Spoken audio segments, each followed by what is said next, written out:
Hello children, mother's vision classes में आप सबका स्वागत है। तो हम आज की वीडियो में सीखेंगे आ की मात्रा के वाक्य। तो आपने पहले की वीडियो में मेरी क्या सीखा था? आ की मात्रा के शब्द। तो कैसे हमने शब्दों में आ की मात्रा लगाई, उस तरह से आपने शब्द बनाना सीखा। तो अगर आपने वो फर्स्ट वीडियो अभी नहीं देखी है तो पहले वाक्य की वीडियो करने से पहले आप शब्द बनाने की वीडियो ज़रूर देख लेना। और आपको मैंने हमेशा क्या बताती हूँ कि जब भी आप वीडियो देखें मेरी मात्रा सीखने के लिए, हिंदी सीखने के लिए, अपने साथ एक कॉपी और पेन लेकर ही बैठें ताकि आप उसको लिख कर अभ्यास भी करें। खाली वीडियो को आपको देखना ही नहीं है, समझना भी है और साथ साथ उसको प्रैक्टिस भी करनी है कि कैसे हम मात्रा लगाते हैं और कहाँ लगाते हैं। तो चलिए आज की वीडियो में हम आ की मात्रा के वाक्य करेंगे। आपके सामने मैंने यहाँ पर कुछ वाक्य लिखे हुए हैं, ठीक है। अब इन्हीं वाक्यों में हमने क्या करना है, आ की मात्रा लगानी। अभी सिर्फ आपकी कौन सी मात्रा है? आ की मात्रा। तो जब आपको आ की मात्रा समझ आ जाएगी तब हम उसके बाद दूसरी मात्रा सीखेंगे। तो ये मात्रा लगाने के लिए सबसे पहले हम पहले वाक्य को देखेंगे। तो पहला वाक्य मैंने लिखा हुआ है कजल लग। अब कजल लग तो कोई वाक्य नहीं सही लग रहा, तो हमें इसमें आ की मात्रा लगानी है। कहाँ पे आ की मात्रा लगानी है? अब आपको इस चीज़ पर ध्यान देना है, ठीक है। जैसे हमारा पहला वाक्य क्या बनना चाहिए? काजल लगा। तो कहाँ पर आपको आ की मात्रा समझ में आ रही है? क पर। तो हमने लगा दिया काजल। अब ये क्या बन गया आपका? काजल। अब ये क्या है? लग। लग को भी आपको क्या बनाना है? लगा।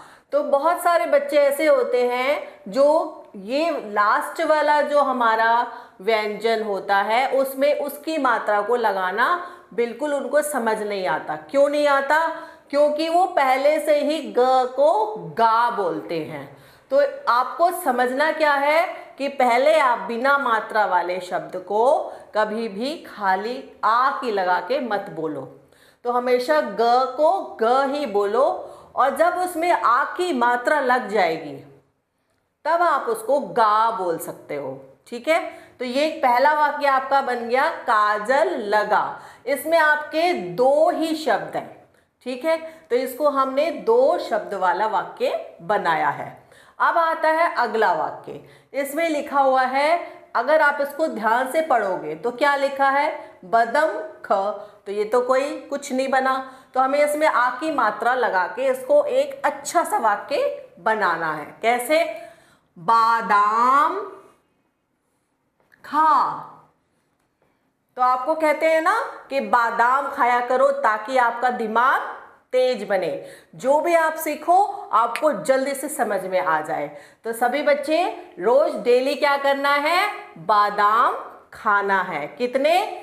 5 बादाम रोज सुबह मॉर्निंग में आपको जरूर खाना है। तभी आपका दिमाग तेज बनेगा और आप जल्दी सब कुछ सीख जाएंगे। तो दूसरा वाक्य हमारा बहुत अच्छा है। क्या? इससे हमें सीख भी मिल रही है कि बादाम खा मतलब हमें बादाम खाना चाहिए। तो जब आप इसको और मात्रा सीख जाएंगे तब मैं एक वाक्य बना दूंगी आपके लिए। बादाम खाना चाहिए, हमें बादाम खाना चाहिए। तो इस तरीके से आपके नए नए वाक्य बढ़ते चले जाएंगे जैसे जैसे आप मात्रा को सीखते चले जाओगे, ठीक है। अब अगला वाक्य क्या है हमारा? अनाज रख। अनज रख। अनज रख तो कोई भी कुछ नहीं बन रहा है, तो इसका क्या बनेगा? अनाज। अनाज रख। अनाज मतलब जो अनाज होता है ना, जैसे गेहूं चावल ये सब क्या है हमारे? अनाज। तो अनाज को क्या कह रहे हैं? रख। अनाज रख। अब आता है अगला नंबर 4 पर, बहर जकर पढ़। तो क्या बना? ये कुछ नहीं बना। तो इसको हमें सही वाक्य बनाना है। कैसे? बाहर। बाहर। अब कुछ बच्चे हापे लगा देंगे, तो हापे लगा देंगे तो क्या हो जाएगा? बाहर बन जाएगा, तो गलत होगा। तो बाहर जाकर पढ़। अब आप अगर का में लगा दोगे तो गलत हो जाएगा, कार हो जाएगा, जकार। तो आपको ध्यान देना है मात्रा कहाँ पे सुनाई दे रही है हमें, ज पर। बाहर जाकर पढ़, इसको रटना नहीं है कि याद कर लो भाई, वाक्य पढ़ लिया बाहर जाकर पढ़, मैम ने श्रुतलेख बोला और आपने फट से लिख दिया बाहर जाकर पढ़, लेकिन आपको पता ही नहीं चला कि मात्रा कैसे लगी और कहाँ लगी। तो हमें इसको समझकर पढ़ना है कि मात्रा कहाँ लगनी चाहिए। अगला वाक्य देखो, गायक गन ग, क्या बता, कुछ नहीं बनाना, तो क्या बनेगा, गायक। गाना, गा। अब देखो यहां पर आप कितनी मात्रा लग रही है आपकी, गा पे, गा पे, गा पे। तो यहाँ पे तीनों गा है, ग नहीं है। गायक, गाना, गा। तो ये आपका एक अच्छा सा वाक्य बन गया। अब आता है अगर नेक्स्ट वाक्य, चवल महक रह था। चवल तो कुछ होता नहीं, आप पहले भी सीख चुके हैं। चवल क्या होता है, चावल। तो आपको मात्रा कहाँ लगानी है, च पर, चावल। अब ये शब्द क्या है, महक। अब महक में कोई मात्रा नहीं लगेगी क्योंकि महक एक 3 अक्षर का शब्द है, ठीक है। महक रहा था, चावल महक रहा था। ओके, ये बन गया आपका नया वाक्य। अगला वाक्य हमारा, सद सफ कपड़ पहन। ये तो क्या वाक्य हुआ, कुछ नहीं, बिल्कुल गलत। अब इसको सही कैसे करेंगे, सदा, सदा मतलब हमेशा, साफ कपड़ा पहन। पहन एक 3 अक्षर का शब्द है, कोई मात्रा नहीं आएगी इसमें, ठीक है। अगला है हमारा, पठशल का कम कर। तो गलत है। तो पाठशाला मैंने आपको पहले भी सिखाया था, पाठशाला ये शब्द है जो कि बच्चे बहुत गलत करते हैं, क्योंकि इसमें 4 अक्षर के शब्द में 3 जगह मात्रा लगी है। पाठ शाला, पाठशाला का काम कर। तो क्या बना, पाठशाला मतलब स्कूल, जहाँ पढ़ने जाते हो, नई नई चीज़ें सीखते हो, उसको कहते हैं हिंदी में पाठशाला। और क्या कहते हैं इसको, विद्यालय। तो जब आप बड़े होगे तो आप थोड़ा सा और ज़्यादा सीखोगे हिंदी, तो समझ में आएगा पाठशाला को हम विद्यालय भी कहते हैं। तो ये एक वाक्य बन गया, पाठशाला का काम कर, ठीक है। अब जब आप पाठशाला जाएंगे, स्कूल जाएंगे, तो वहाँ पर आपको क्या कहा जाता है कि मन लगाकर पढ़ाई करना वहाँ पर स्कूल में, ठीक है। तो अगला वाक्य भी आपका यही है, मन लगाकर पढ़ाई कर। मतलब आपको मन लगाकर क्या करना है, पढ़ाई करनी है। ये नहीं कि वहाँ पर जाना है बस मस्ती करके वापस आना है, मैम ने आपको क्या सिखाया क्या पढ़ाया आप बिल्कुल ध्यान नहीं दोगे। तो आपको क्या करना है, मन लगाकर पढ़ाई करनी है, ठीक है। अब आता है अगला वाक्य हमारा, देखो कितना अच्छा है, कागज का जहाज बना। अच्छा बच्चों देखो यहाँ पर मैंने लास्ट में क्या लगाया हुआ है, आप क्या देख रहे हैं, ये इसको कहते हैं हम पूर्ण विराम। तो जब हम वाक्य बना लेते हैं, वाक्य हमारा पूरा हो जाता है, तो ये बताता है कि ये वाक्य हमारा पूरा हो गया है। तो इसको वाक्य में ये लगाना बहुत ज़रूरी है, शब्द में नहीं लगाते। और जब हमारा पूरा वाक्य खत्म हो जाता है तब हमें उसमें पूर्ण विराम लगाना होता है। और इंग्लिश जब आप लिखते हो ना, सेंटेंसेस इंग्लिश में, तो आप फुल स्टॉप लगाते हो। हिंदी में जब आप वाक्य लिखते हो ना, तो उसमें क्या लगाते हो, पूर्ण विराम लगाते हो, ठीक है। तो ये बात आपको जरूर ध्यान रखनी है। अगर आपने पूर्ण विराम नहीं लगाया तो आपका वाक्य की गलती हो जाएगी।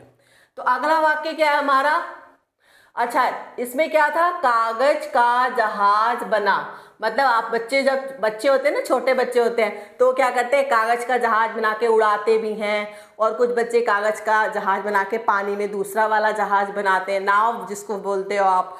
तो इसको कहते हैं कागज का जहाज बना। तो अच्छा वाक्य है ना आप लोगों के लिए। अगला है हमारा, नए आईन चटक गए।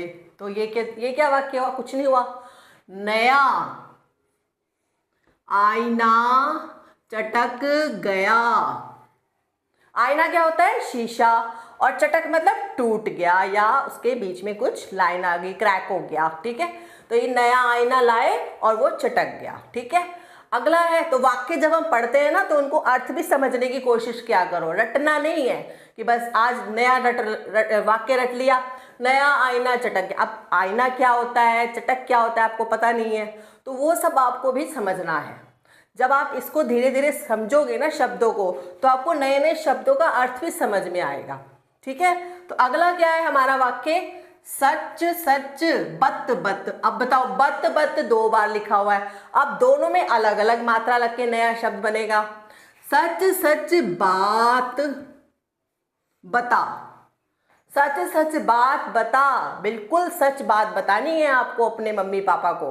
कोई भी बात ऐसी नहीं बतानी जिसमें झूठ हो, यानी कि झूठ वाली बातें अपने घर में बिल्कुल नहीं बतानी। हमेशा जो स्कूल में हुआ, जो आपके दोस्तों ने बोला, सच सच बताना है। तो सच सच बात बता, ठीक है। तो ये हो गया आपका एक अच्छा सा वाक्य। तो बहुत सारे इतने अच्छे वाक्य हैं ना जिससे कि आपको कुछ सीखने को भी मिल रहा है, कुछ समझने को भी मिल रहा है ना। आ की मात्रा ही नहीं सीख रहे, इसके अलावा आप बहुत कुछ सीख भी रहे हो, ठीक है। अगला क्या है, मत का कहन मन। ये तो कोई वाक्य नहीं है, तो क्या बनेगा, माता का कहना मान। माता कौन होती है, आपकी मम्मी, ठीक है। तो मम्मा की हमेशा क्या करनी चाहिए, हमें बात माननी चाहिए। वो अच्छी होती है, आपके अच्छे के लिए हर कुछ बोलती हैं, तो हमें उनकी बात माननी है। तो यहाँ पर क्या बता रहे हैं आपको, माता का कहना मान। अब देखो, जब हम कुछ भी लिखते हैं ना तो ये बिल्कुल बराबर होना चाहिए। अगर आप उसको बराबर में नहीं लिखोगे ना तो आपकी राइटिंग गंदी हो जाएगी, ठीक है। जैसे कभी कभी थोड़ी थोड़ी मेरे उसमें भी आ रहा है, ऐसा बराबर नहीं हो रहा है, ठीक है। लेकिन आपको इस चीज़ का बिल्कुल ध्यान रखना है। अगला वाक्य क्या है, खरब खन मत ख, कुछ नहीं बना, तो कहाँ मात्रा लगाएंगे हम, खराब, खाना, मत खा। तो हमें खराब खाना बिल्कुल नहीं खाना चाहिए, इससे क्या होता है, हम लोग बीमार हो सकते हैं, है ना। तो आपको कैसा खाना खाना है, अच्छा खाना, हेल्दी खाना, जिससे कि आपकी बॉडी भी हेल्दी रहे और आपका माइंड भी हेल्दी रहे, ठीक है। तो ये वाला वाक्य आपको समझ में आया, खराब खाना मत खा। अब लास्ट वाक्य जो मैंने आपको बताया है वो है गजर का हलव खा ला। तो गजर क्या होता है, तो पहले भी सिखा चुकी हूँ आपको, गाजर होता है, गाजर का हलवा ला। तो गाजर का हलवा तो सबको पसंद है, तो जब आपकी मम्मी बनाती है ना तो मुंह में पानी आ जाता है ना गाजर का हलवा खाने के लिए। तो गाजर का हलवा ला, तो ये एक आपका पूरा अच्छा सा वाक्य बन गया। तो देखा आपने, इन सब वाक्यों को हमने जब बनाया, आ की मात्रा वाले, सिर्फ आ की मात्रा लगानी है, अभी आपको कोई और मात्रा बिल्कुल नहीं लगानी। आ की मात्रा वाले जब हमने वाक्य बनाए तो हमने बहुत सारी नई नई चीज़ें भी सीखी और बहुत सारे नए शब्द भी सीखे। और इसका आपने अभ्यास कैसे करना है, ऐसे ही आप, जैसे मैंने आपको पहले लिख के दिया था ना बिना मात्रा लगा के वाक्य, वैसे पहले आप अपनी मम्मी से या किसी से लिखवा लेना और उसके बाद अपने आप से मात्रा लगाना, तो आप समझ पाओगे कि आ की मात्रा कैसे लगाते हैं। तो आपको कैसा लगा आ की मात्रा सीखना, तो मुझे लगता है कि आपको ज़रूर अच्छा लगा होगा और ये आपको समझ भी आ गई होगी। तो आपकी आ की मात्रा मैंने पूरे अच्छे से समझा दिया है, शब्द सिखाए आपको, वाक्य सिखाए, और इसके अलावा मैंने छोटी छोटी शब्दों की वीडियो भी आपके लिए डाली हुई है जिसमें कि आप शब्द पढ़ सकते हैं और अभ्यास कर सकते हैं।